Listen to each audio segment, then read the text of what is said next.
Masbate Community Development Broadcasting Network is a non-partisan program which intends to deliver factual and timely news and other informative articles that would keep the people of Masbate will inform about the latest happening in the world. NCDBN. Ang NCDBN ay binubuo ng mga batikang mamamahayan mula sa Masbate Trimedia Club upang maghatid ng mga sariwang opinyon at balita sa loob at labas ng bansa. NCDBN, kasama sa mga pangunahing layunin nito, nabutin ang mga Masbateñong naninirahan sa anumang sulok ng daigdig para ipaglaban ang kanilang likas na karapatan. NCDBN, katuwa at kayakap ng mga Masbateño sa ipagbaga sa kahirapan at sa masalimuot na pamumuhay sa ilalim ng lipunang mapangapi at mapang-abuso sa kapangyarihan. NCDBN, matutunghayan live sa www.livestream.com/ncdb network ilalim ng pamumuno ng Executive Director Dado Angkahas Municipio.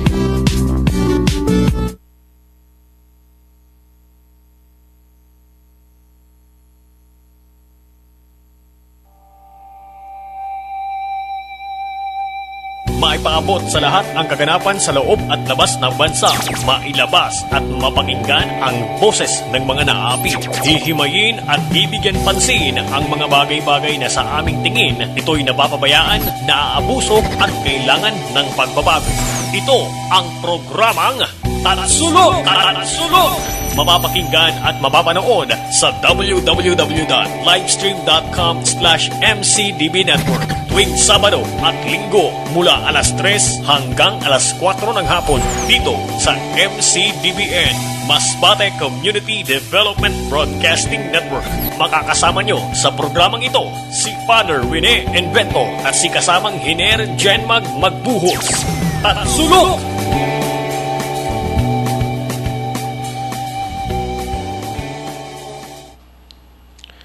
Yes, sa tatlong bahagi ng Pilipinas, Luzon, Visayas, Mindanao, sa bilog lokal, Tikaw, Burias, Masbate, sa aming mga taga-subaybay sa anumang sulok ng mundo, magandang hapon po sa inyong lahat, naway na nasa maayos kayong kalagayan.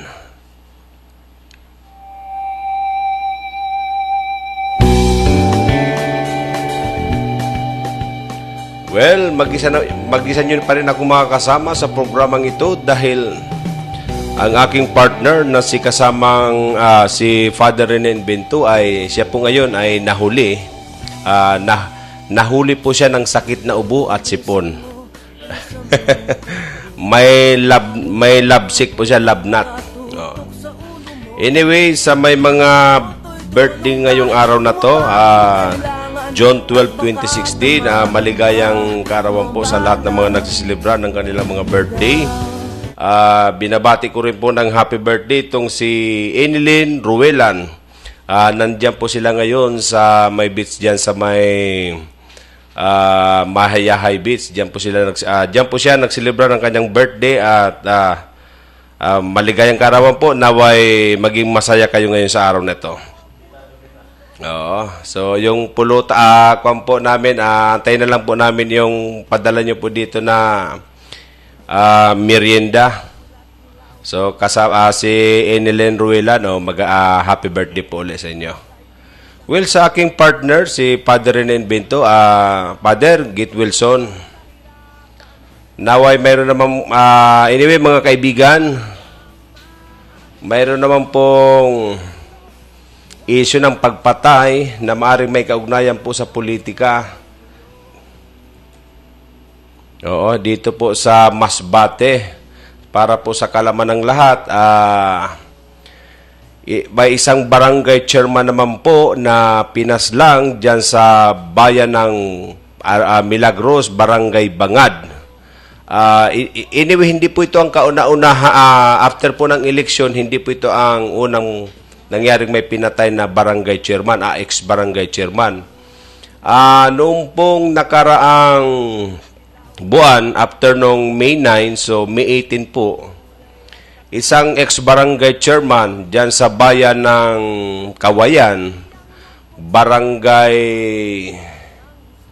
anong barangay yung kasamang Barangay Tubog, Sa Barangay Tubog. Itong si ex-barangay chairman Felipe Bitacci, binaril po ito siya sa loob mismo ng kanyang sa loob ng compound ng kanilang lugar diyan sa Barangay Tubog. At nito naman po ay isa namang ex-barangay chairman ang pinatay diyan sa bayan ng Milagros sa Barangay Bangad, na kung saan pareho po ang estilo ng pagpatay. Ang kwento po dito, itong si ex-barangay, itong kay Marlon Yang ay binaril po sa loob ng kanyang tahanan, na ayon sa kwento po ay 3 pong kalalakihan ang pumasok sa kanilang bahay na nagpanggap po na mag-hire ng kanilang jeep, bus, kasi itong si ex-barangay chairman Yang ay mayroon po itong mga sasakyan na pinapamasada. So nagkunwari po itong 3 tao na magre-renta po siya, na ang nangyari po, ang siste po ng ipinagtimpla pa ng misis nitong biktima, itong 3 ng kape. Then paglingon niya, bigla na lang po siya nakarinig ng putok, at nang makita niya po itong kanyang asawa, ay duguan na po at wala ng buhay. Bagamat sa tindi po ng tama ng tinamo nito sa kanyang ulo, ay ginawa pa rin po nilang dalhin ito dito sa Masbate Hospital para malapatan sana ng lunas. Kaya lang ayon sa doktor ay dead on arrival na po ito nang dumating. So nandoon po tayo kagabi, inalam po natin ang pangyayari. Yan po nung pumunta po tayo doon, ayaw makipag-cooperate po yata sa media itong pamilya ng biktima. Dahilan sa nung pinipicturan po natin ay pinagbawalan po tayo. Yan ang hindi po natin maintindihan kung bakit ganun po ang naging pakikitungo nila sa media. Nagpakilala na po tayo actually kasama ko po yung presidente ng PNP Press Corps dito sa Masbate na si Cyrus Camara. Pero ganun pa rin po ang pakitungo nila sa atin. Tayo po ay pinalabas nila at pinagbawalan po tayo na kumuha ng picture. Makikita nyo po sa TV screen.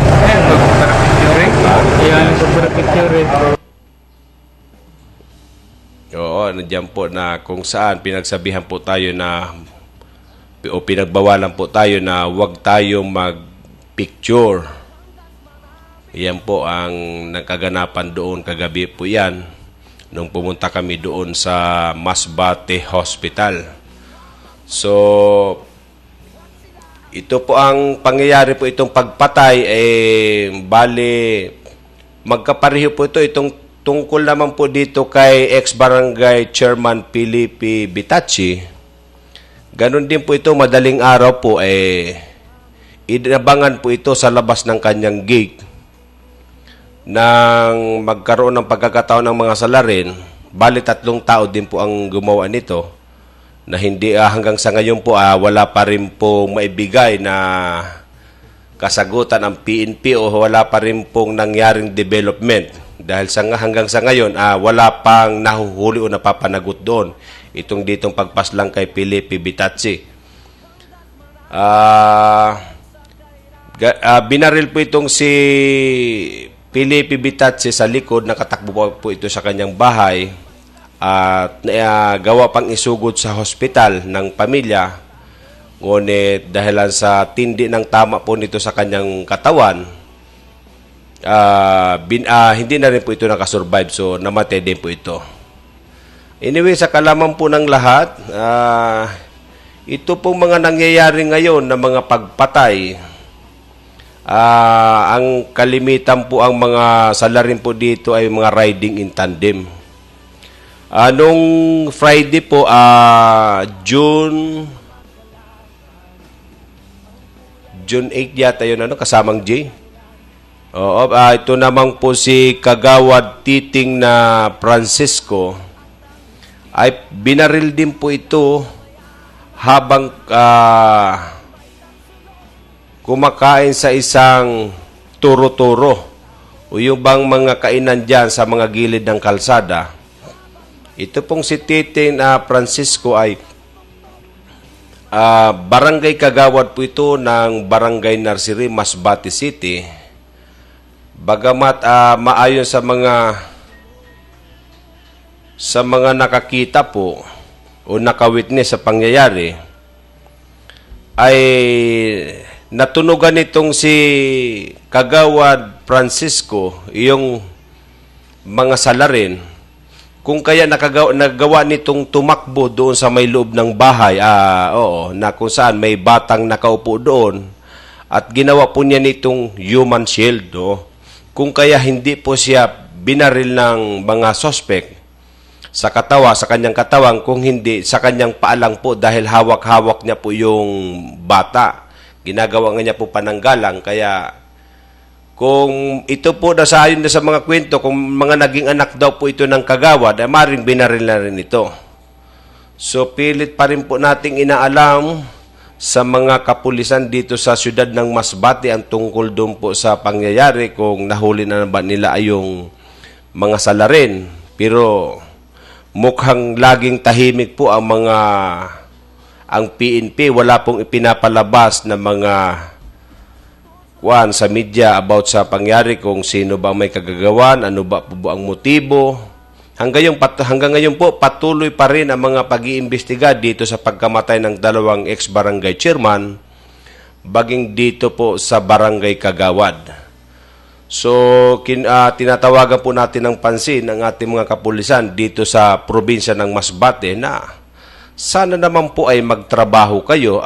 Tulad ng mga ganito, hindi lang po itong tatlo po ang na binabanggit ko, ang mga napaslang o pinagtangkang patayin. Marami pa po mga nakarampa mga taon. May mga ganito na po mga insidente na mga pagpatay. Pero wala pa rin po nakakaabot sa atin na mga impormasyon na ito'y naresolba na nila. Yung mga pagpatay din po dyan sa may Boulevard Road, na kung saan na pinatay po sa saksak, may mga binaril din po dyan. Ito nga na dahilan lang yata sa para nagka-diskusyon lang. So, pero hanggang sa ngayon wala pa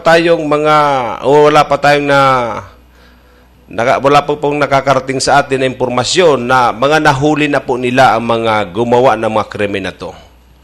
Kaya nakakatakot po ito mga nangyayari ngayon sa Masbate, na kung saan ayon po sa mga mamayan ng Masbate, may mga connection po ito sa politika.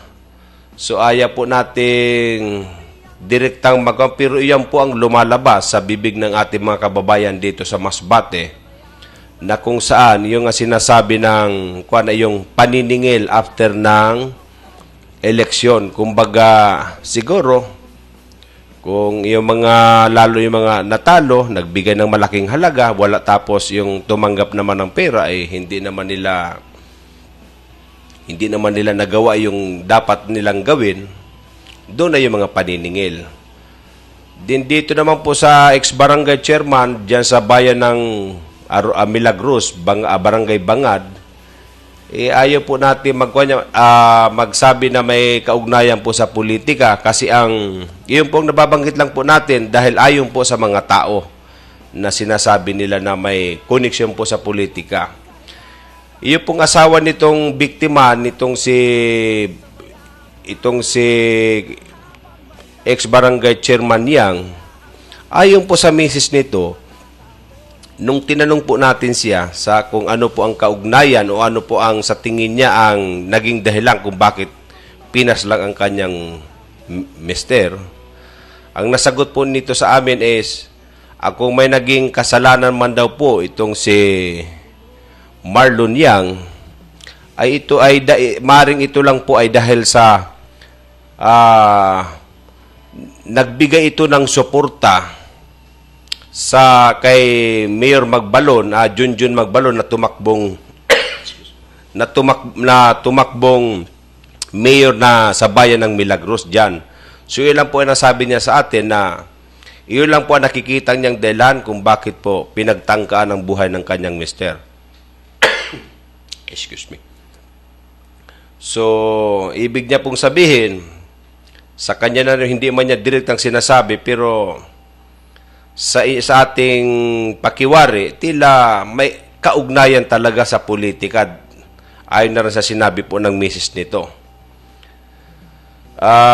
May mga kasamahan po tayo sa media na nandoon ngayon sa lugar para kondukta o pagsisiyasat about sa kasi nga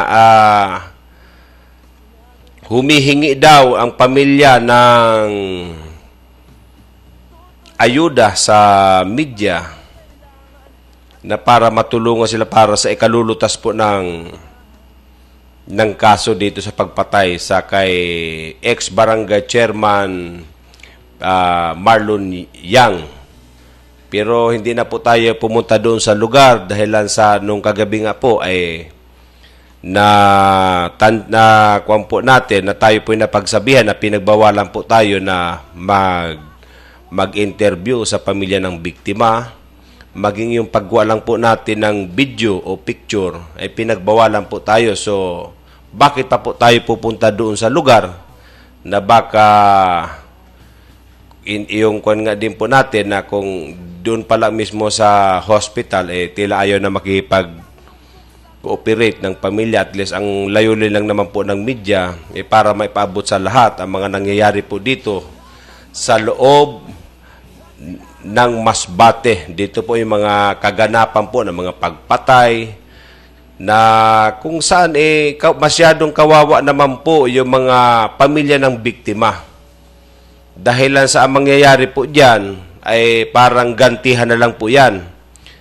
Oo, na tila wala na pong nangyayari mga demandahan. So, alam na po natin ang ibig sabihin niya, pagka wala na po mga demandahan, lalo't kung magpapile po ng kaso, may mga kakayahan naman po ang mga pamilya ng biktima. Ngunit, ang naiisip natin na maaring iniisip nila na baka gumanti o anuman. So, ayaw natin mag-speculate ng mga ganong bagay. Pero, sana po kung may nalalaman po kayo tungkol dito sa mga pagpatay, sa mga biktima, pwede po kayong makipag-ugnayan sa ating mga kapulisan para bigyan katarungan po ang mga biktima.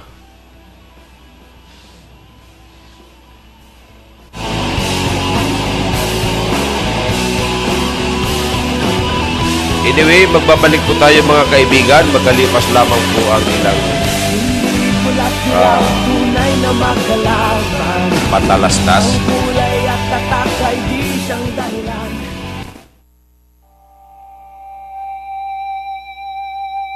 Maipaabot sa lahat ang kaganapan sa loob at labas ng bansa. Mailabas at mapakinggan ang boses ng mga naapi. Hihimayin at bibigyan pansin ang mga bagay-bagay na sa aming tingin ito'y napapabayaan, naaabuso at kailangan ng pagbabago. Ito ang programang Tanasulo! Tanasulo! Mapapakinggan at mapapanood sa www.livestream.com/MCDB Network tuwing Sabado at Linggo mula alas 3 hanggang alas 4 ng hapon dito sa MCDBN, Masbate Community Development Broadcasting Network. Makakasama nyo sa programang ito si Father Rene Invento at si kasamang Hiner Jenmag Magbuhos. Tanasulo!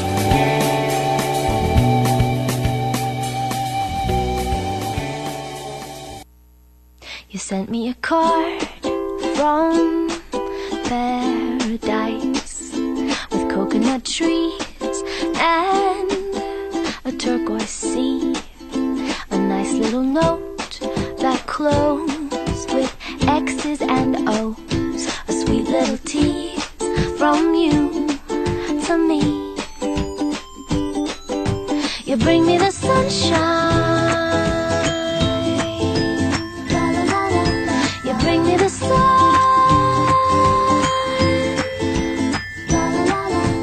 Bring in the sunshine to everyone. You sent me a card from paradise with coconut trees and a turquoise sea. A nice little note that closed with X's and O's. A sweet little tease from you to me. You bring me the sunshine.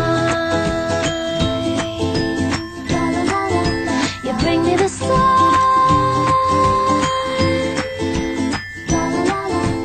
Bring in the sunshine to everyone.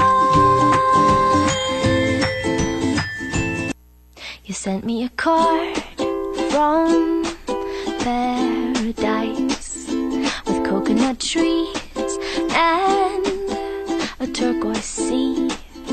A nice little note that closed with X's and O's. A sweet little tease from you to me. You bring me the sunshine. You bring me the sun. Bring in the sunshine to everyone.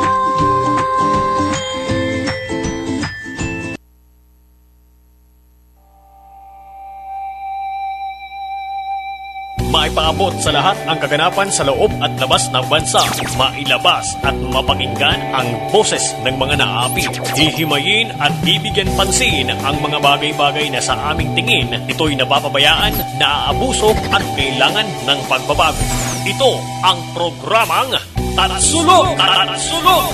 Mapapakinggan at mapapanood sa www.livestream.com/MCDB Network tuwing Sabado at Linggo mula alas 3 hanggang alas 4 ng hapon dito sa MCDBN, Masbate Community Development Broadcasting Network. Makakasama nyo sa programang ito si Father Rene Invento at si kasamang Hiner Jenmag Magbuhos.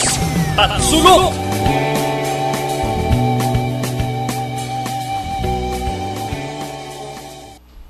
Nagbabalik po tayo mga kapuso sa programang Tatsulok. Bibigyan uli natin ng pansin itong nangyayari po ngayon pa rin po ngayon dito sa Masbate, hindi lang po sa mga krimeng kaganapan, yung mga pagpatay, maging ito rin pong mga itong supply ng tubig sa siyudad ng Masbate, maging sa supply ng kuryente. Mga kaibigan, mga kapatid, mga taga-subaybay, hanggang sa ngayon po, nagpapatuloy pa rin po ang kumbaga sa rotational brownout, yung rotational supply din naman po ng tubig sa siyudad ng Masbate, na may mga araw po na walang tubig sa mga ibang barangay. Magkaroon man po ng patubig o kumuan man po yung tubig na yan, ilang oras lamang po at kung sa hindi nyo pwedeng mainom dahilan sa sinasabi nga sa term sa Masbate na malubog. Dahilan sa parang nagpuputik po yung tubig. Na kung para makalikom po kayo ng malinis, kailangan nyo pa po gumamit ng filter o di kaya yung bang basahan na puti. Na doon nyo pa, kumbaga isasalok nyo siya sa tubig para masala nyo. At makikita nyo po ang epekto ng kung napakaputik po yung matapos nyo pong ilagay yung ganyan na yung basahan na malinis, gawin yung panalod sa tubig. Nako, walang pinagkaiba po yan doon sa yung tubig na yan sa mga baha na nagpag maulan. Yan, nagcho-chocolate daw ayon kay kasamang J. Tama yan, kasamang J. Na parang ang mangyayari niya pagka tulo ng tubig, mag-aantay po kayo na tumining siya yung hindi gumalaw para bumaba yung putik sa kuwan. Yung mga kuwan niya, yung chocolate niya. Tapos dahan-dahanin niyo, halimbawa gumagamit po kayo ng tabo, kailangan dahan-dahan niyo pong sasalukin yung tubig para maibuhos niyo sa inyong katawan. Dahil kung masyado po kayong magaslaw, papaibabaw po uli yung putik. Ang mangyari, yung chocolate nga daw, So, ano na ba itong mga nangyari dito sa loob ng Masbate? Pero antay natin, pakaupo nitong si Antonio ko na yun po ang sinasabi niya nung sa campaign na sabi niya ibabalik niya ang magandang supply ng tubig at kuryente sa bilog ng Masbate. So, sana po mangyari po yan dahilan sa masyadong kawawa naman po ay yung mga consumers. Lalo na rin po nangyari po sa akin din po yung dyan sa kuryente na kung tutuusin po, ang paggamit po namin ng kuryente o mga kanya sa loob ng bahay ay normal po yun yung parang pagka sa gabi magsisindi ka ng ilaw, gagamit ka ng electric fan, o di kaya yung mga ref mo na lagi naman nakasaksak yan. So, dahil lang sa nitong mga halos simula nung February po, madalas na po yung brownout.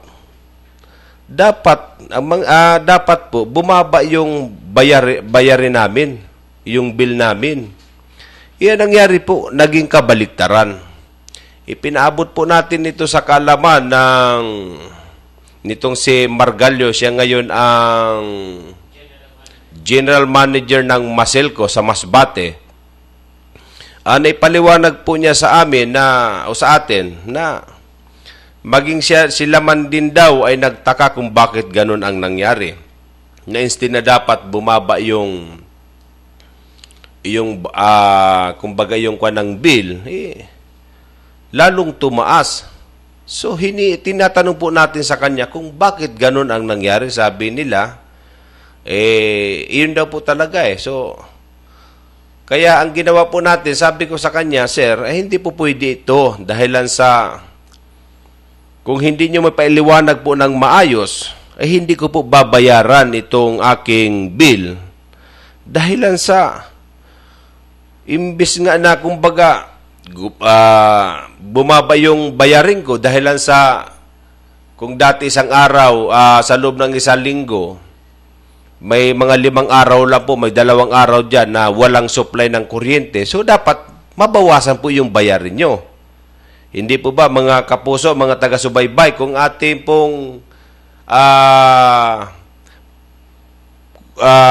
kunin yung mga pangyayari, dapat talaga kung halimbawa sa loob ng isang buwan, continuous yung supply nila ng kuryente.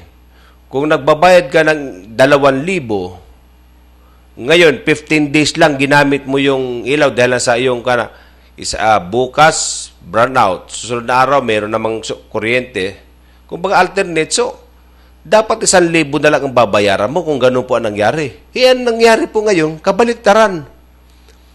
Nagkaroon na nga po ng hindi maayos na serbisyo sila, halos madubli pa rin po ang bayarin nyo. Kung bagamat sa loob ng isang buwan nagbabayad kayo ng 2,000, nagkaroon po ng mga brownouts, ang system po ay nadoble. Bumabayad ka, ang babayarin mo na po ay mahigit 2,500 na. Sa akin po, ang bayarin ko po sa bahay, hindi po kami bumababa sa konsumo namin ng mga 3 to 400 megawatts ang naming nagagamit dyan sa na kilowatts use po. Di po mo tumataas sa 6,000. Misa pinakamataas po namin is mga 5,000 plus. Ang pinakamababa naman po namin ay 3,000. Pero nitong mga nakaraang buwan po, last month lang po, dahil po sa itong ang mga nangyayari po na brownouts, abay, mantakin nyo po, umabot po sa mahigit 8,000 ang bayarin ko sa kuryente, yung bill na inabot sa akin. So, pinabot po natin yan sa kalaman ni General Manager, nakakalimutan ko ito, Margallo. Na kung saan hindi niya po may paliwanag sa atin ng maayos kung bakit po ganon ang naging ang kinalabasan. So, pero sinabi niya po sa atin, sabi niya, balikan ko daw po mga next week.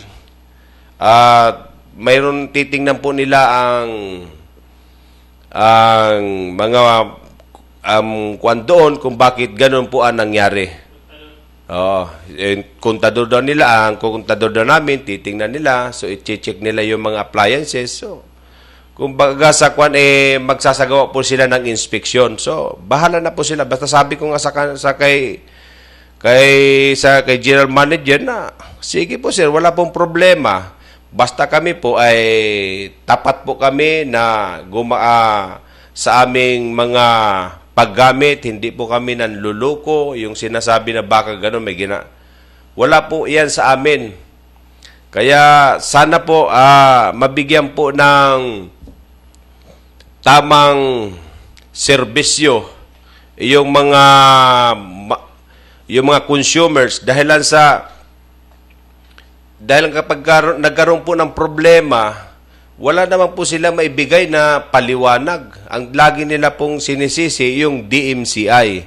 Na aminado naman po ang DMCI sa kanilang mga pagkukulang. Dahilan nga po ayon sa kanila, itong may nakausap po tayo na ayaw magpabanggit ng pangalan, ang design po talaga ng DMCI dito sa Masbate, kung saan sila po yung mga power supplier ng dito sa buong probinsya, ang design po ng kanilang pagsusupply sa pamamagitan po ng cool.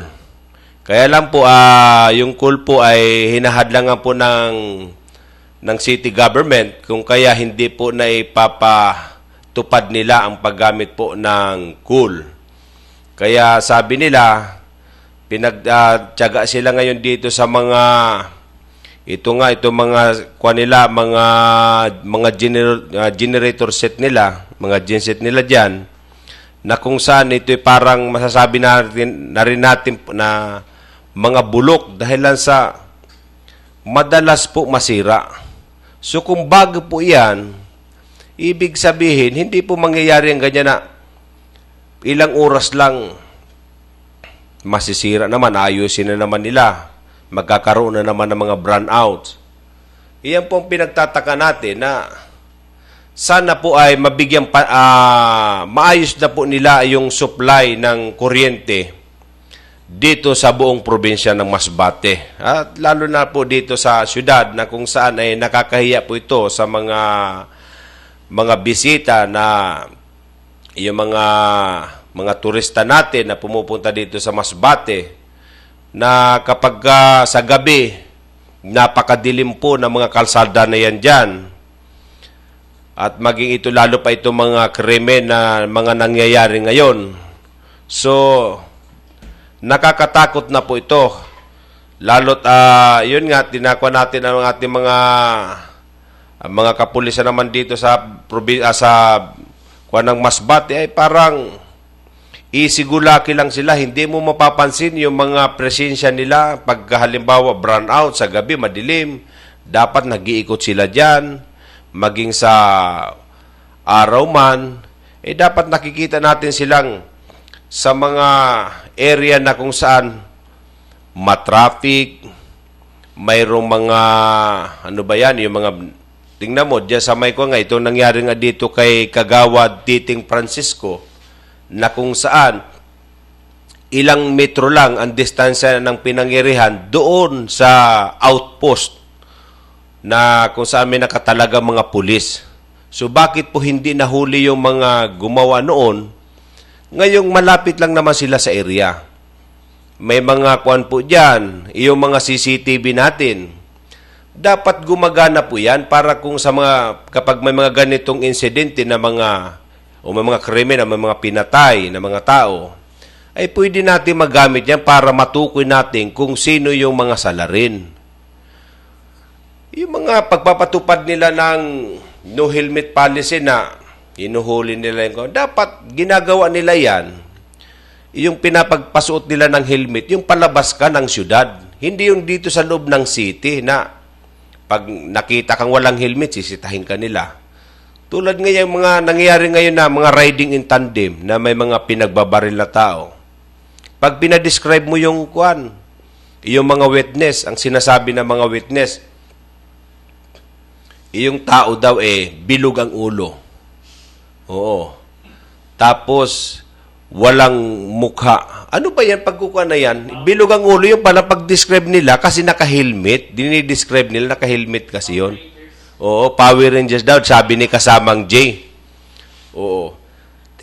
Dapat yan may mga nangyayari ganito. So, dapat itong ating mga kapulisan, nakikita na kung nakikita sila dyan sa paligid-ligid lamang, o nag-iikot sila dyan, ginagawa nila yung kanilang tungkulin, ay siguro may iwasan natin itong mga ganitong insidente na may mga pinapatay, binabaril. Ang problema po, yung mga ating mga kapulisan, kung saan-saan lang po sila, kung saan merong sabong, nandun sila. Kung saan mayroong mga yung bingguhan dyan sa Gaisano Mall. Nako, PD, sir, minsan kaya magpasel po kayo dyan sa Bingo Boutique sa Gaisano. No, para malaman nyo po kung may mga tauhan kayo dyan. Kasi yung nga may nakasaad po sa batas, o yung mababasa po rin natin dyan daw sa Bingo Boutique na yan, dyan sa loob, na binagbabawalan po nila na magpuan dyan yung mga estudyante, yung mga government employee, mga kumbay, yung mga police, mga teachers. Nandun po sa kanilang pulisiya yan na bawal po maglaro. Pero nakikita po natin, may mga sinasabing bawal ang estudyante. May mga nakikita po tayo dyan na mga estudyante na pumapasok. So, hindi lang po masita ng mga gwardiya dyan kasi ang mahalaga dyan sa yung mga may naglalaro. Hindi na lang po siguro nabibigyan niya ng pansin. Kaya, tinatanong nga din po natin, pinipilit nga po pala na nakalimutan nating itanong niyan kay Mayor Rowena Tuason, yung tungkol dyan sa pagsulpot ng Bingo Boutique na yan dito sa loob ng syudad, kung paano po nagkaroon ng operation, kung bakit napayagan nila. Dahil ang pangamba po ng mga tao, baka sa susunod po, ay mga kasino na po ang itayo ng mga negosyante dito sa Masbate. Yan lang po mga kaibigan ang ating binibigyang pansin sa ngayon ay yung mga nangyayari po sa siyudad ng Masbate, na sana po ang lahat ng ating mga kapulisan ay nagbabantay. Binabantayan nila yung mga nangyayari dito para maiwasan po na may maganap na mga ganyan, mga pagpatay. Anyway, balikan po natin, nabanggit po kasi natin yung mga kapulisan natin dito sa siyudad ng Masbate. Nung nakaraan linggo pa po pala, mayroong isang pulis na namatay sa nasabugan po ito ng IED. O dyan sa bayan ng Baleno. Ayon po sa ating nakuhang impormasyon, inamin naman po ito ng mga NPA na sila nga po ang may kagagawan. Ito po ay naipabot lang po sa atin na may kagagawan daw po nito ay mga NPA. Bagamat hindi po natin personal na nakausap yung mga sinasabing mga NPA na may responsable po sa pagkamatay ng isang pulis, nagrespondi lang po itong 6. Pero yung 3 po naiwan doon sa crime scene kasi may sinintensyahan po ang NPA ayon po sa ating informante na ito pong pinatay ng NPA ay may kaso pong rape. Kaya iniwan nila po sa gilid ng kalsada at may nag-report naman po sa istasyon ng pulis sa Baleno. Nag-responde po sila doon sa area, pinuntahan po nila. Pagdating nga po nila doon, nakita nila yung bangkay ng lalaki nandun sa gilid ng kalsada. At ang ginawa po dahil 6 po yung pulis na pumunta doon sa area, yung 3 nagpaiwan dahil yung 3 naman po ay pupunta sana ng purinarya para magtawag o para isakay nga yung bangkay para maimbalsa mo. Ang nangyari po, minalas po yung 3. Ito nga po ang isa namatay. So, sino nga po kasamang J, yung namatay na pulis na yon? Si P.O.2 Jack Brunjan. Na tinamaan po ito siya ng mga sharp nail sa ulo. At ang driver naman po ay may tama rin sa kanyang ulo, ngunit hindi po siya napuruhan. At yung isa naman po ay nakatakbo. Iyon po ang ating nakuha na impormasyon na ina-report na rin po dito sa MCDBN. So, iyan lang po mga kaibigan. So, again, nagpapasalamat po kami sa may-ari ng MCDBN kay kasamang Diosdado Dadong Briones sa ibinigay niyang opportunity o pagkakataon na kami makapagprograma. Isang malaking tulong po ito sa mga local media dito sa Masbate, lalong-lalo na sa mga baguhan para kanilang ma-practice ang kanilang makayahan sa paghatid ng mga balita at impormasyon. And of course, pinapasalamatan din natin sa Lado Technical, si kasamang J. Cervantes, at si kasamang Jesse Parion sa kanilang hindi matawarang pagtatrabaho para lubos pang mapaganda ang kalalabasan ng mga programa dito sa MCDBN Network. Anyway, once again, hanggang sa susunod po na ating pagsasama-sama sa programang Tatsulok. Ako po si kasamang Hiner Magbuhos. Maraming salamat po.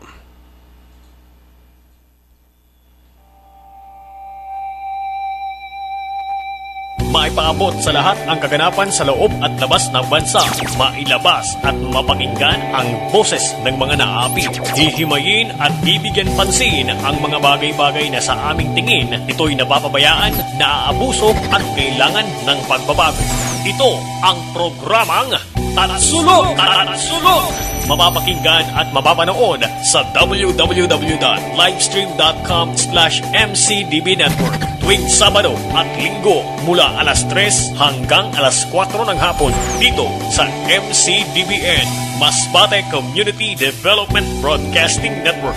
Makakasama nyo sa programang ito si Father Rene Invento at si kasamang Hiner Jenmag Magbuhos. Tatsulok!